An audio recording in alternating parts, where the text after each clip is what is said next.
Dave, I always like to start off this portion of the show by having our guest host tell us a bit of their story, their backstory in particular.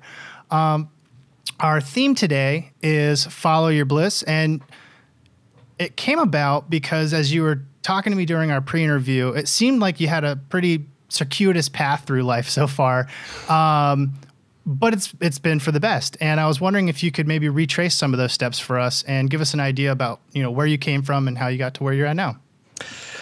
Well, when I was a boy, we didn't have the internet, and then the internet happened. I grew up with computers with a Commodore 64. I knew how to program really terrible things in BASIC, which I kind of remember. I still have a Commodore, actually. I keep meaning to set it up. Oh, yeah. This guy gave it in the box with like all these games and stuff. But growing up, with Nintendo and like video games, it was all like new, and it wasn't so immersive today where you could spend like, 60 hours playing Metal Gear Solid 5 and, be 13% done. But the games were like, hour, 2 hours, unless it's like Ninja Gaiden or whatever. But I just really got into games, but also had enough time to then be creative with it in some way with like basic programming and stuff. And I was really little. I was probably like 8 or 9. And then I remember getting like my first computer and like other computer with a Windows 95 and just kind of learning that and going to school, middle school and high school where computers were like terrible computers. Mine wasn't good or anything, but I remember like hitting it like the lines on it, like the big flickering. Did your first computers at school have the tracking dial on the front? Did you ever have one of those? I actually had a computer at my school that had a tracking dial for the monitor. Whoa. Kid you not? Oh yeah for the absolutely. My at home did. Yeah. I always thought that was so weird. I mean, I think it's super weird now, but then it was like, oh yeah, just like television. Like tuning in or the VCR or something. I was so stupid that I had a big giant CRT monitor and it broke, and I took it apart having no idea how I could just die at any second with like a metal screwdriver trying to fix the tracking. Was it plugged in? It was it was on, because how was I going to fix it if I could? Right, because you couldn't see. The tracking thing didn't work, so I had to go in the screwdriver with this thing all torn apart. I'm like 11, about to be fried. Oh my god! And I did that on like a regular basis. And so it's kind of making do, just fixing stuff, clunking, Frankensteining stuff together, putting this slow RAM into this faster thing and not having any idea of like, the theory that your computer is only as fast as its slowest part. So you can put in like 32 gigs of slow memory or 16 gigs of faster memory, and the 16 gigs will be much better than the more. That's like the principle behind why Apple specs often look a little behind some of the more cutting edge stuff, but it's like together it all kind of tends to work a little bit better, a little smoother. At least for the one round of charger ports. There's a great video of there's also only one thing that you can do with the computer at a time because there's only one USB port now. Yeah, that's a little annoying. Isn't it the power button too? Or there's no USB or whatever it is. I saw that video. It's like the next Apple will have no ports in it. Yeah. Good luck with that. And then they're like, and when you get it, you're gonna have to buy a new charger because in the middle of this video we change the type of charger that it takes. Yeah, that was great. My friend, or one of my clients, hates Apple, and I actually saved all of his data using Apple. I love data recovery. I especially love data recovery on Apples for some reason. I don't know. I get a kick out of it. I think because like you could, like I've lost data before, and I'm super anal about backing up everything. And photos is very important to me, to no one else. My dumb stuff. I recorded music, and 6 months of music. I spilled coffee on it and stuff, and I found that drive recently. And I'm like, oh my God, that was so important. I plugged it in. I was able to get the data within like seconds. Like I was not able to get the data, I don't know, back in 2008, which is not even that long ago. But the tools I had today, I was able to get it. Oh man, it was awful. It was like so not what I thought. Like I was like, oh my God, this is what I've been waiting for. This is going to be amazing. Like I'm going to recover something like precious. And then you're like, oh, never mind. It's just kind of embarrassing. I'm so glad that we re-recorded it. It was terrible. But But yeah, I mean, this one guy, his daughter passed away, and all of her writings and stuff, her computer crashed, and I was able to get everything for this guy. And the gratitude he showed, like, you know, I'll spend hours, and like, I'm not even charging like what I would charge normally. I just like getting it because of the look on their face when you like recover some precious thing, like. And that's kind of about what we were talking about with client relationships. Like if you could, you're like saving the day for somebody, like saving, like kind of like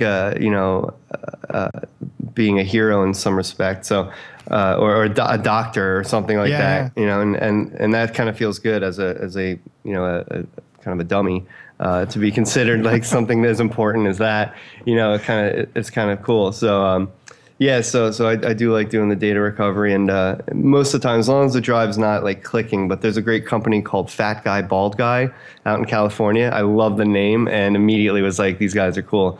They do data recovery. They have a clean room, a laboratory. Like, oh, nice. When you rebuild the drives, there can't be any like dust, or you have to wear all like full. It's crazy, and they do flat rates, and they only charge you if they get the data. So I find that to be very cool in the case that you have, you know, financial data that need to be recovered. And actually, one other interesting side note, we had a client that had lost data, and we resell Carbonite. And that does a cloud backup for disaster recovery. You know, you can have all these backups and there's a fire. You know, what's that going to do? So they do, I'm sure you're familiar, they do the cloud backup. Well, we were able to recover this QuickBooks file and a couple different versions days before and stuff. And by doing that, the accountant was like kind of annoyed. He's like, you know, why are all these versions? But then the accountant looked into it, discovered that one of the employees there stole $100,000 from the company. What? And because we accidentally like helped and figured out and got multiple versions, more than he wanted, he was kind of like, oh, I got all these versions. But actually was able to pinpoint and see where all this money was going. It was in the newspaper. The lady went to jail. She worked there for like 12 years and was like paying herself and covering her tracks. And yeah, it was like, you know, it was just crazy accidentally like helping them with that. And that's how you make enemies in the community. Yeah, well, luckily, and friends. Part of me, I was like glad that they didn't mention our name in the paper. You know what I mean? But I was like, that would have been cool. You know, we helped them. But yeah, it was just seeing one of our clients getting ripped off like that. It just like that's no fun. Upset me. You know what I mean? It like made me mad. So we wanted to do everything we could to help this guy. He's one of our favorite guys. And So basically, you know, I learned how to do computers on my own, and I left high school, and I was like 15 and stayed at home and infected the school library. I think this is the statute of limitations is passed on this now. I'm very old. I'm like 32 or something. So, but yeah, so back when I was hacking using kiddie programs like Sub 7, we would, you know, infect computers and control them when I was at home. I'd talk to my friends and stuff. So you dropped out of high school to hang out at home and work on computers? Yeah, and talk to them at high school. That's and I would get a ride to the school and then take the bus home to their house like for a year after I left until they figured out like, what are you doing? You don't even go here anymore. But it was much easier than getting a ride all the way to their house. So I just get a ride. The school is only like 4 minutes away. And yeah, so I did that for a while and got my GED. I'm not a test taker. I would be writing songs in school and just I had a great time in high school, but I was just like not interested in anything. I had to learn there, you know, Christopher Columbus after the 100th times. It's like, whatever. Well, when did building websites become a passion of yours? That was, I was at 15. My friend Petey introduced me to GeoCities. And nice. They had kind of like good memories with GeoCities. Yeah. Well, flying toasters. Yeah. Kind of good memories. Yeah. Nostalgic memories, we'll say. Yeah. And there's we were speaking in the pre-interview about, there's a GeoCities archive. I'll have to send you the link. Someone like archived all the old ones. And I really want to find my old terrible band site. We had dripping blood and like just the dumbest stuff. But at the time it was like, here's our website, and it was cjb.net because I didn't want to pay for .com. Dude, and people loved it too. They're like, whoa, look at this, dude! A WAV file. It's gonna take forever to download this, and let's do it, you know. And but yeah, I remember it being like, sorry, was that me? No, I just got a fly flew into my eyeball. Oh man. Yeah, I hate when flies enter the office. It's like Yeah. I had a cricket in here. It was driving me I feel like crazy. the guy, or I feel like the episode of Breaking Bad right now, where the flies in the lab. Did you see? Are you a fan of Breaking Bad? Oh yes, I love blue so math. you know the episode where there's the fly in the lab, and he like Yeah. almost kills himself trying to kill the fly. That's how I Yeah. feel right now. I've been chasing this fly for like 2 days, and of course, right in the middle of the interview, it's gonna fly into my eyeball and be like, "Hey, still here." or in your mouth. Yeah. Are you gonna hear when you're editing like? Oh, probably. It's probably gonna drive me crazy. I haven't heard it. I had to. I had to deal with that once with a video with this fly sound. So back to websites. You started building. So you started building websites when you were 15. 97, 98, 97, I think. I was 18 when 2001. I was 18. So obviously not a math major. Got like simple math is confusing me right now. I'm thinking about other things instantly. It's like I can't even take tests.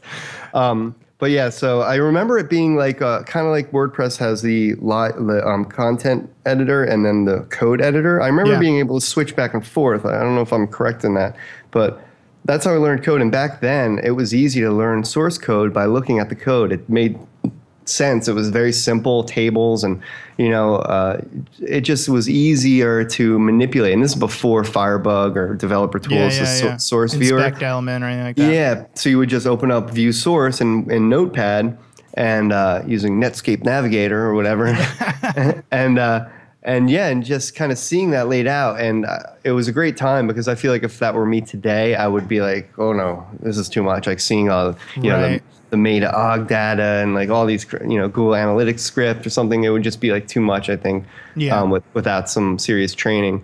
So when I learned, it was much easier to understand, and then just kept doing it, making sites for friends, bands. Always in a band, always had like something to make, which is key to the whole thing because they need practice. And made a bunch of HTML sites, and then I had like a whole bunch when we opened the first site. And this is before I heard about WordPress, but I thought it was like for templates and like stuff for not custom. I didn't even realize the potential. And this is probably in 2009. We opened in 2010. So like 2009, I was still doing HTML, and then right in 2010, right after I put our ugly HTML site up, found about WordPress, and I'm like, all right, I'll try this stupid thing. And then I realized, oh my God, this is the way to go. And the time saving and the way to automate things and having fun with it. It's not a chore. Oh man. And then being able to give clients the control of the site afterwards, made it just so much more enjoyable for them. Then they could take the site because, it's definitely more fulfilling when you make a site for a client and they just take it and they run with it and they add content. And you'd be surprised some of the clients that will and some won't. One of a site I donated for the Frenchtown, the borough here, the town. I donated a website for the town and the police as well. And the chief of police of all people, he's like adding content. He's like, this is great. Yeah, and out of all the people, he's a good guy. I didn't think of anyone. He would have been the one that would have taken it, so strongly. So yeah, it's cool to see that. So. Having the tools now that we have today makes it a lot easier to work with and stuff. So especially with Divi. Divi's made things a lot more enjoyable and being able to come up with stuff very quickly and beautifully. And I got to commend Elegant Themes for their products over the years because always been a fan. Always end up coming back.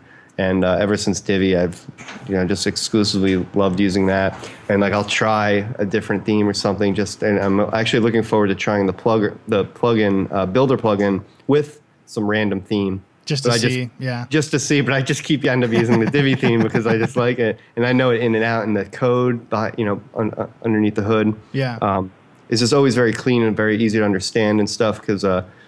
PHP is one of those things. If you make one wrong entry, one wrong keystroke, nothing works. It's like that. Yeah. So it's like So I'm very anal with backing up. I'll make dates, where I'll update, even just a style sheet. And if I'm going to step away for 20 minutes, I'll save with the date, and the time of that version, just in case I come back and like start going into something and break something. I just go back to that, because once you do that enough, especially if you're not sure what you're fixing yet or how to fix it the right way, the best way, and you want to try some things, having those backups are very, very important. So, well, now that we kind of have a a timeline, so to speak, or some context from where you were kind of way before you even ever thought you'd be doing whatever it is you're doing now, to running your company, RiverNet Computers, and all the things that you do there, building websites, setting up networks, doing support service and physical repairs. I think this might be a good time to sort of contextualize the topic of following your bliss. And I guess I want to make sure what I mean by that is, when I say follow your bliss, I'm actually kind of just making a reference to one of my favorite writers is Joseph Campbell. And what that idea or philosophy means is basically just letting your curiosity, letting the things that make you passionate kind of be your guide, particularly in what you choose to learn or pursue with the time that you have available to yourself. I mean, I don't want to suggest that people should drop whatever it is they're doing. We all have to pay our bills. We all have to have certain practical restraints on our life, and I'm not suggesting people blow those off. But there's definitely something to be said for taking a modicum of risk or just dedicating a certain set amount of time to pursuing things that you're passionate about, things that you're curious about, things that you want to learn more about just for the sake of those things, and letting those sort of evolve. One of my personal observations, this is something I've noticed in my life and in the lives of others who take this sort of approach, is that the end result tends to be that a lifestyle or a life rhythm emerges over time that's sort of uniquely suited to that person. And so whatever they end up doing with these passion projects or these passion pursuits becomes something that it turns into something that they're sort of uniquely suited for. And they tend to thrive in that environment, whatever it is. And I can't help but look at you in your office, and it's just like very you from what I've got to know. And the way that you describe your days, it's very much like this is the environment that you were meant to thrive in. High school or the traditional path that we all kind of have to start in, that didn't seem to suit you very well. I know it never really suited me that well. Yeah. But following these passions for you, it was like, goofy hacking and music and all these other things. And all of a sudden, before you know it, you have this sort of technical toolbox that you can start to tap into, and that becomes something that has some potential, and you can follow that trail.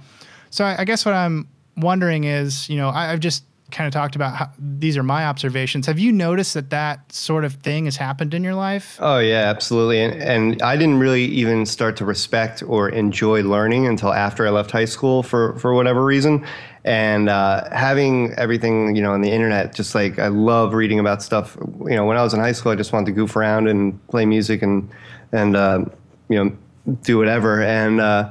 And then when I left, I had all this time and like learning stuff, and like it was this whole new world with like ICQ and Merck, IRC, and like chatting to these weird people about, like I remember when like 9/11 happened, and like I have logs of our IRC on that day of this like hacking chat room thing that I used to be a part of called TNT.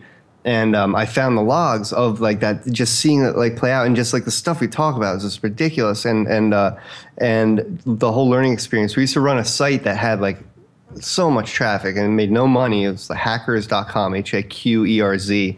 And it was just like stupid tools and stuff. But like the whole learning experience, getting viruses, like, oh, what is it? Oh God, what did I just do? Just destroying my whole computer. And that's how I learned, how to fix it, how to recover from that, like purposely giving myself viruses. And now come to respect those things and be able to help people that get like ripped off by like these, because what we were doing back then, it was way before people would make money from viruses. It was just like pranks or whatever, or stupid stuff. And it's more playful than anything, even if it was, maybe unfortunate for some people. Yeah. And actually some people I know created this thing we called VicNet, which was before botnet, which was where infecting thousands of computers to then all simultaneously run a certain task or target, which is what a botnet is. Yeah. And this is like, he coined the term VicNet, this guy from Canada. And it was just like crazy. No idea what we're doing. No idea the risk involved. Like just like, oh, whoops. Like I have a friend who logged into his school library or into his school administrator's accounts from home, and and like changed a grade just because he like war games. Yeah, exactly. But he actually did it, and he did it because he was going to get grounded or something, and he didn't want to like not be able to go on a trip. Much easier. Right. He got, I mean, like you were saying, you guys had no idea. He just thought it was something funny to do, and it was like a quick fix to a problem he had. All of a sudden, like 2 weeks later, like he's got law enforcement at his door, and they're, he can't go on planes with computers now or something weird like that. Like or liquid. Yeah. or liquid over what a 4 nightmare. ounces. Yeah. So he has all these weird restrictions on him now because he was in the kind of the same thing where it's like, I just want to learn, I want to play, and it kind of burned him. But not to say that you guys shouldn't learn and play. No, hopefully he'll get a job. Yeah, that's like well, sometimes now he's doing very well. Now he's doing very well. He wrote some software for a fast food company, and he's very well off. Yeah, that's good. Yeah, you got to like when you see those types of people, work. You can nurture. Like I know some kids these days. When you see it, you see it. My nephew, like I always want to introduce computers to him, but in a way that was going to be fun and for him to create and not be like, you better learn computers, where he's going to be like quarterback or something instead, like the opposite, So I'd be like, here you go. But also in a way, I mean, he's just turned 11. He's got a YouTube channel. He's editing videos. Oh, nice. Like I got him like a video editing software. He knows it better than me now. And it's just great because he's making movies. He's got like all these movies. And it's just so cool to see somebody take that and see the love that I had when I was younger and be the same way. Because, there's so many distractions these days with, like I was saying, like immersive video games. It's not like, you play Mario 3 and you're like, all right, cool, that was cool for an hour. But now it's like this, you're World of Warcraft and you're like, whatever. And you're, it's like a commitment, or my vice was Grand Theft Auto 5. And seeing how much time I spent playing that stupid game, which was such a good game. But my girlfriend hated it. My fiance, she hated that game. I made her play it, though, and these like 13-year-old kids are like talking smack. Actually, you mentioned that in the last episode. I started laughing. That's the worst feeling. Well, I think something that's super cool about like, whether it's, a new generation learning YouTube or what you did or, what any of us has done where we just take something that is fun for its own sake and we pursue it until, those skills become valuable. And what I think is so cool about that kind of mode of living or mode of pursuit is that whatever you end up doing with those skills, it brings with it a sense of playfulness, a sense of purpose, a sense of like wonder and curiosity. Whereas like if you're just doing what you're supposed to be doing, you don't really have that. You don't really have those things that come along with that. You're just, I'm doing what I'm supposed to be doing. So there's maybe a sense of security in that, maybe a sense of like comfort. I can't do that. As soon as I'm told to do that, I'm like, I'm not doing that. Exactly. I'm going to do the opposite for better or for worse. I just don't try. Yeah. And so I think that's just really, really interesting. And I would really encourage people to maybe find something that they're passionate about, something that they're curious in, and just sort of make some time for that. There's a great book I'll recommend from one of my favorite customers. She's an author, Elizabeth Gilbert, and she just put out a book called Big Magic, Creative Living Beyond Fear. And it's like a manifesto, and it applies to all sorts of creative minds. And she's an author, but this book transcends, like, it goes into just everything that we're just discussing about, where she has this great story about when she's about to embark on something creative, it's like a car ride, and it's her creativity and fear. And she says, fear sits in the back seat, and fear will not touch the radio. You can come along on the ride, fear, but you are not to touch your radio. You're not to open the windows, and above all, you are never to drive. But you are welcome to be here because you can't have one without the other. It's So her book is just incredible, and I highly suggest anyone that's interested in the creative realm to check it out and give it a read. It's very good. But yeah, the whole process, I find that having limitations to things are also kind of good. Like I have a guitar with like, maybe it'll have like 3 strings on it, and the things you'll come up with that instead of like a full 6 strings or whatever. It's kind of interesting and different, or different tuning, or working with email newsletters. where you have to kind of pretend it's 1998 again. Right, because it's just old school HTML, yeah. and it's a challenge, and it's fun though in a way. But it's like, oh god, you can't do box shadow or like curved corners or border radius. You have to pretend it's old school days and creating it 600 pixels wide. Mm-hmm. So I find that to be a kind of way to be creative, like out of necessity from the limitations you have. So I find that to be a lot of fun in a way to come up with some new ideas and new things. And yeah, I've kind of just lived my life that way. Me and my brother were partners. I always tell the old ladies that come in, he's the smart one, I'm the cute one. But yeah, we get along great, and he knows his stuff, man. He does all the stuff. He's more of the scientist, where if he has a 1 where a 0 is supposed to be or whatever, that stuff won't work. Where I like to have more abstract, where I like to have there's no right answer kind of thing. You know what I mean? Where it's like it could be many things. So I find that to be comforting. And for like when I draw, I'm not going to draw like a basket of fruit. I'm going to draw like a basket of aliens or something that doesn't exist, because then you can't ever mess up because there's no right answer. So my fruit doesn't look good, but I can draw an alien. So before we interviewed, in one of our conversations beforehand, I asked you to maybe create a list or gather up some things that have contributed to you embracing this idea of following your passions and curiosity. You just named the book Big Magic by Elizabeth Gilbert, whose website you created, by the way. Yes. I encourage everybody to check it out. It's really nice. It's made with Divi. It's elizabethgilbert.com. Really type Big Magic somewhere on the page for a little surprise. If you click on an empty part of the screen, just type in Big Magic. It's fun. You guys will like it. So besides that book, which again, I also recommend people check out because I plan to do it as well.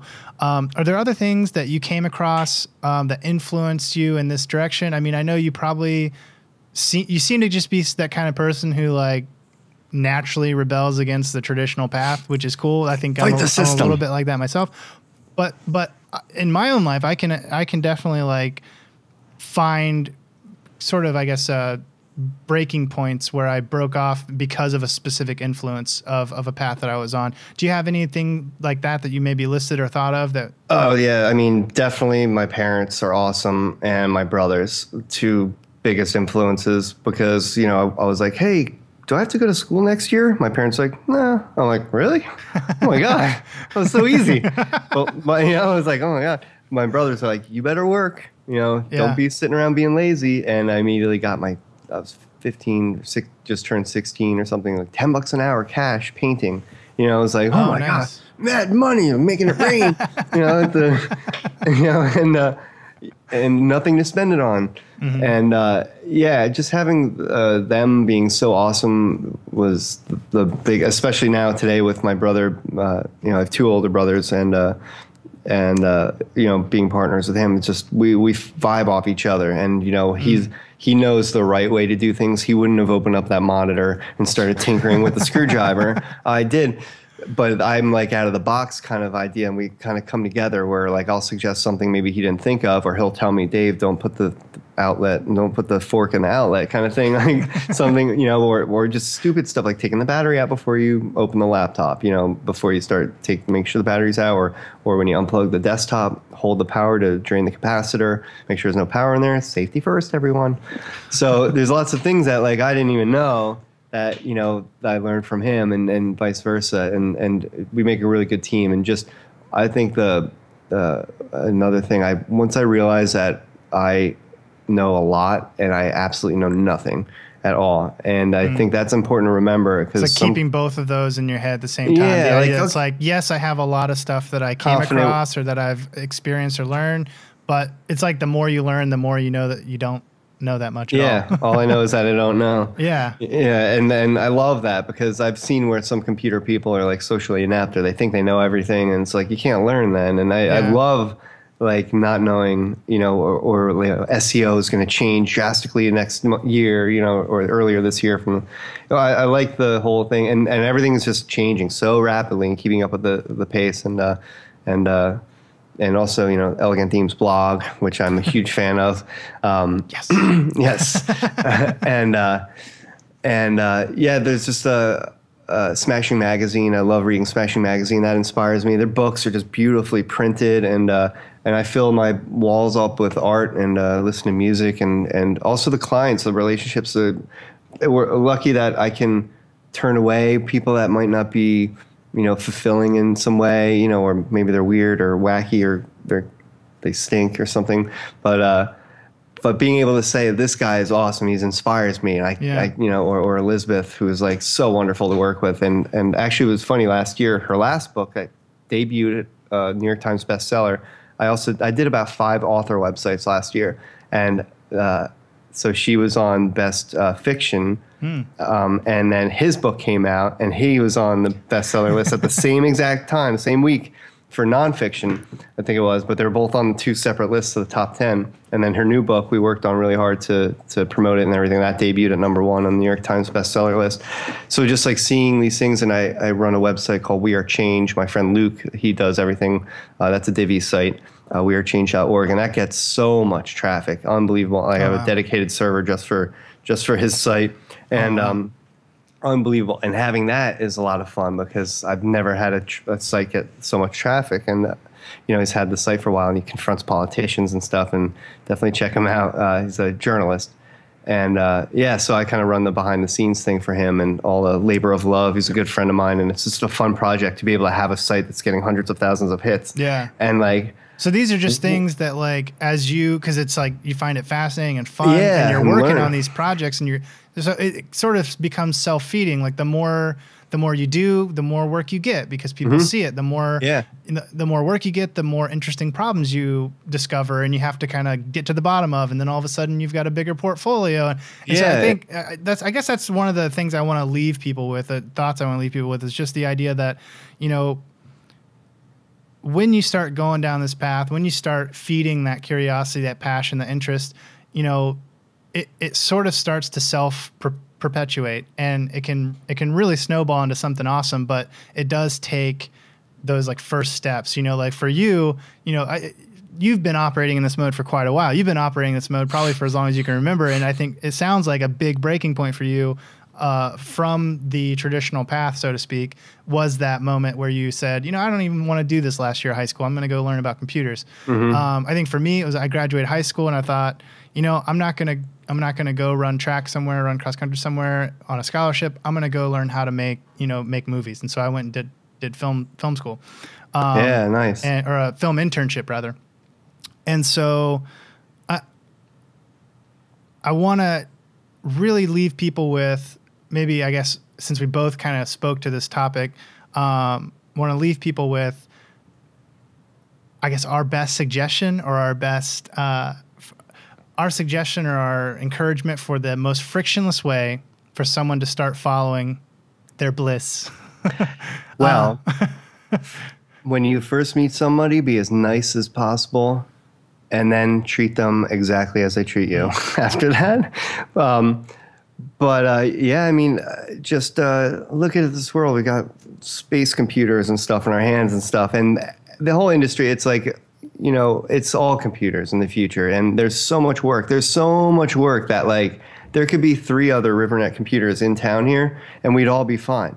Because there's so much stuff. And I tell that to people all the time about Divi. I'm like, get involved in Divi because you're never going to run out of work. Ever. Ever. Even if it's just working with people inside the immediate Divi community, there's over 300,000 people there. You're never going to run out of work. Never. Yeah, exactly. And that's why I was glad about my nephew picking up video editing and just using a computer for creativity. Because it doesn't matter what you're doing. If you're good at cooking, there's something that but maybe you don't want to open up a restaurant or whatever. But maybe you can talk about Cake Boss blog or something. I don't know. Sure, yeah. Make a blog about it, or and there's ways to make money and yeah, I mean, if it's using a computer and until the robots take over and start eating people in the streets, I think we'll be making Divi sites until then. So and, well, that's a good note. And I wanted to say that from my perspective, and I think you're kind of saying this too in a way, is that if you want to have an avenue for pursuing something that you're just really interested in for its own sake, pick a side project. Just don't throw caution to the wind necessarily and leave whatever it is you're doing if you're not ready for that, or if you have responsibility, if you have a family you have to support.